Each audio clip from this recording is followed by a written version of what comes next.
NOWCAST. Good evening, everyone. I'm Haley Potter. Thanks for joining us for tonight's edition of the Erie News Nowcast. Erie News Now is your home for NFL coverage this fall, and that starts tonight as we make the call to Canton for the Hall of Fame game. Erie News Now is the only local television crew to head to Canton, and over the next 2 days, we're sharing stories of Hall of Famers past and present. The 2020 and 2021 class are full of some local ties. Hall of Fame inductee Bill Cowher is known in his hometown as Billy from Crafton. The 1975 graduate of Carlington High School heads to Canton with a number of his high school friends by his side. More than 45 years ago, former Steelers head coach Bill Cowher attended Carlington High School in Carnegie, Pennsylvania. He remains close to his roots and is a Cougar for life. He has invited 10 high school classmates to the ceremony this weekend, including Mark Popacek. Mark has lived in Cortland, Ohio for decades, and we stopped by his home recently to reminisce.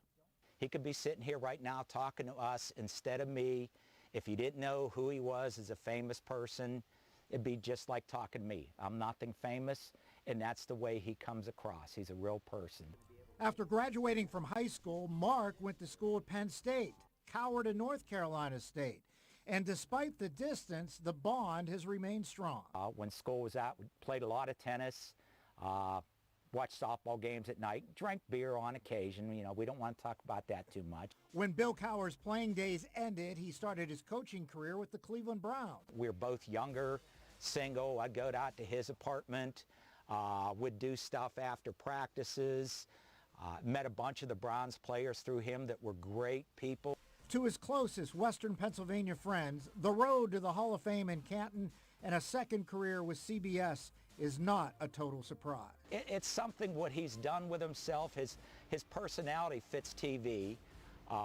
He's excitable yet, not as excitable as he was when he was a coach, but he still has the enthusiasm for the game, and I don't see that waning.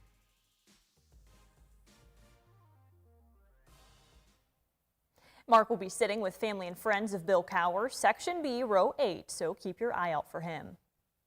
And the fallout continues from a New York Attorney General investigation into Governor Andrew Cuomo. The investigation found that Cuomo sexually harassed multiple women. Now, a majority of lawmakers in the Empire State are signaling that Cuomo could face impeachment trial if he doesn't resign first. The Associated Press is reporting that at least 82 members of the state assembly support impeachment proceedings. In New York State, 76 members need to vote yes to pass an impeachment resolution. According to state law, if a governor is impeached, they are immediately removed from office as the Senate tries the governor. Phil Palmasino is a New York assemblyman who spoke with our sister station in Elmira, New York. He says the number one thing New Yorkers are looking for is accountability. This governor, he can't govern any longer. It's a distraction. He really needs to resign. Everyone from the president to our U.S. senators to members of the legislature are all calling for his resignation. Now it needs to happen. And quite frankly, if he doesn't, if he digs in, then the legislature needs to act immediately to impeach him and remove him from office. For his part, Cuomo has denied any accusations and says the findings are not based in fact. Criminal investigations into Cuomo continues at both the state and the federal level. Wegmans has joined Giant Eagle in putting a mask policy back into place. With concerns about spread of the Delta variant, even among vaccinated, both grocery chains will require masks for all employees and strongly request customers mask up too. How will Erie Insurance, Erie County's largest employer, respond to the developments? They say their leaders are monitoring the rapidly evolving situations, but so far they still plan to open in staff for people to go back to work this fall and open their new multi-million-dollar building in mid-September. We don't know what their mask policy will be yet, but experts say in busy places, even the vaccinated should wear a mask. It is important, even if you're vaccinated, to protect others and somewhat yourself to wear a mask, because even if you don't get very sick with COVID, should you get it, you could spread it to someone who could be vulnerable, such as a child who can't receive the vaccine because they're too young right now, or somebody who's immunosuppressed or could get very sick with COVID. Erie Insurance also strongly encourages all of its employees to be vaccinated. On a beautiful night like tonight, you may be making some plans to head out to eat, but with staffing shortages, you may want to check with your favorite restaurants to make sure they're even opened. Management at Sloppy Duck on Erie's Bayfront says this summer has been busy, especially after being closed for 6 months. Owner Dave Litz Jr. described the summer as playing catch-up. He said more people want to be out and spending money, which is great news for his business, but he, like many others, he's struggling to find workers. This year so far we've only been open 5.5 days. We're unable to open Monday or Tuesdays for lunch because we don't have enough staff. Staff we have now are putting anywhere from 60 to 70 hours in a week. And with college students going back to school, the Sloppy Duck says they may have to reduce those hours even more in the future.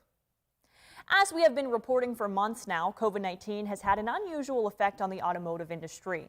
Factories shuttering on the height of the pandemic has caused a shortage of key parts for new cars and a spike in used car prices.